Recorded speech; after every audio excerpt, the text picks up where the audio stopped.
Now in another fight, you got Neil Magny taking a fight on late notice against Ian Garry. And you might hear this again, but guys like Neil Magny don't do this and risk their ranking taking on an undefeated fighter in short notice. So big ups to Neil Magny. And let's check out this prediction and break this thing down. In the welterweight division at UFC 292, Neil Magny takes this late fight. He comes in at 28-11 and he steps in against Ian Garry, who's a perfect undefeated 12-0. And you got to give Neil Magny a lot of credit. A lot of guys that are ranked contenders will not take this fight on late notice, but Neil Magny isn't one of those guys. Both guys 6'3". Magny's 36, Ian Garry's 25. So one guy kind of on the downward trend slightly, leaving the peak in Neil Magny.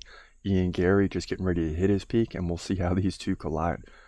Now, Ian Garry should be leading in the stats because he doesn't, the competition isn't that of Neil Magny, right? Garry, 6.9 significant strikes per minute, Magny, 3.5. Ian Garry will dominate on the feet. Neil Magny's game is takedown, 2.3 over 3 rounds, so nearly 1 per round. And the fact is, Ian Garry has a 63% takedown defense against weaker fighters. Now, the Haitian sensation, a.k.a. Neil Magny, 56% takedown defense. He's coming off the win against Phil Rowe by split decision. Didn't look great there, right? Just 29 significant strikes. Probably should have lost that fight. Lost to Gilbert Burns by submission. Beat D-Rod by submission. Lost to Shafkat. He should have. Beat Max Griffin and Jeff Neal. So Neil Magny's kind of beating who he should beat.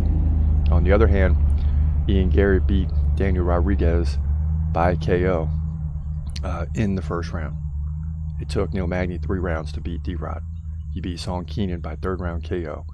Beat Gabe Green by decision. Beat Darian Weeks by decision. Now, I'd love to see Ian Garry win this fight, but it's going to be tough because Neil Magny's going to take this thing to the ground. He's going to try to tie up Ian Garry. And if Ian Garry can't get off, this is one of those fights where a guy's on the rise and they face a veteran, and the veteran does what they got to do to win and just controls the heck out of him. But I'm going to believe that Ian Garry gets better every fight.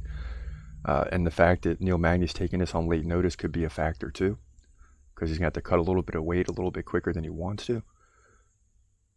But at the same time, Ian Garry's that dude. And even if I lose on this prediction, I'm going to win a lot more in the future on Ian Garry. So I'm going to lean with Ian Garry slightly. I don't even see the odds up yet. So in my opinion, Ian Garry's going to win on significant strikes.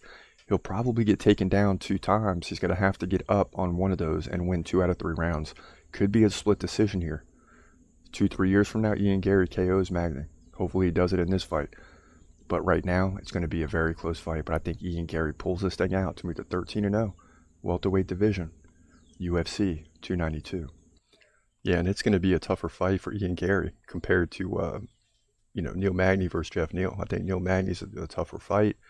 So you got to give credit to Ian Garry for taking this fight, both of them, on short notice. Because Ian Garry's prepared for Jeff Neal, which would be more of a striking situation. Now the takedown defense will become huge. And he probably hasn't been, fighters are always working on this stuff. But you're also preparing for the fighter that you're fighting. And you go through a whole camp thinking you're facing Jeff Neal. And instead you're going to face Neil Magny, who's going to try to tie you up. But I think Ian Garry's stronger than Neil Magny. He'll get inside, he'll land a powerful shot. He'll probably be taken down once, but at the end of the day, he'll get back up, especially if it's a second takedown. He's got 2 chances to get back up, lead in significant strikes in 2 rounds, and get a decision win here if it isn't a KO. So look for him to get the victory. He's gon' fight, wait, he's gon' fight, wait, hold your breath till the end of the night.